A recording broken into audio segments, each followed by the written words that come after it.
स्वानंदी, तू बळा समजूतदार आहेस. तुझ्या आता लक्षात आलंच असेल ना ऐकून की जहागीरदारांची परिस्थिती ना पूर्वीसारखी नाही ग राहिलेली. काकू प्लीज तुम्ही असं बोलू नका. अहो मी मध्यमवर्गीय घरात वाढले आणि आम्हाला हेच शिकवले गेले की माणसाच्या आर्थिक परिस्थितीवरनं तो चांगला किंवा वाईट ठरत नसतो. मी खूप सुखात आहे आपल्या घरी. मला माहिती आहे तू असंच म्हणशील. तू त्या दिवशी शकुनाच्या पुरणपोळ्या केल्यास बघ आणि मी तुझ्या हातावर काहीच नाही ग ठेवू शकले. ऐक ना, म्हणून आज मला या किल्ल्या तुला द्यायच्यात. हे माझं प्रेमही आहे आणि तुझ्यावर विश्वासाने टाकलेली जबाबदारी सुद्धा आहे. किल्ल्या? कसल्या किल्ल्या आहेत या? आपल्या घराच्या स्टोअर रूमच्या किल्ल्या आहेत त्या. एकेकाळी त्याच्यात असायच्या दागिन्यांच्या पेट्या, पण आता आपल्या घरातली जुनी चांदीची आणि तांब्या पितळीची भांडी आहेत त्याच्यात. आई स्वानंदी, अगं तू काय करतेस इथे? अगं मीच बोलवून घेतलं तिला.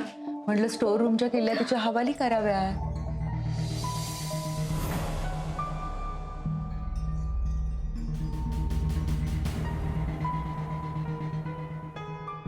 म्हणजे? अगं जुन्या पिढीनी कधीतरी मागच्या रांगेत जाऊन उभं राहावं ना आणि नवीन पिढीच्या हवाली करावा संसार. नाही तर त्यांना तरी कधी जबाबदारीची जाणीव होणार. वहिनी, स्टोर रूम मध्ये आपली पिढीच्यात भांडी आहेत ना? हो ना, तेच सांगत होते मी हिला. ती तशीच ठेवायची तर ठेव, नाहीतर विकून तुला नवीन पद्धतीची हवी तर तशी आण. आता हा संसार तुमचा आहे, तुम्हाला आवडेल त्या पद्धतीने करा. तुम्ही अशी निर्वानिर्वीची भाषा का करताय? नाही ग, निर्वानिरव नाही, पण तुला आठवतं का ग, निलिमाने पहिल्यांदाच चकुनाचा स्वयंपाक केला होता ना, तेव्हा यांनी तिच्या हातात सोन्याचं कडं घातलं होतं. आणि आज आनंदीला मी काही नाही ग देऊ शकले. काकू प्लीज तुम्ही वाईट वाटून घेऊ नका. मी ना सगळं व्यवस्थित सांभाळेन.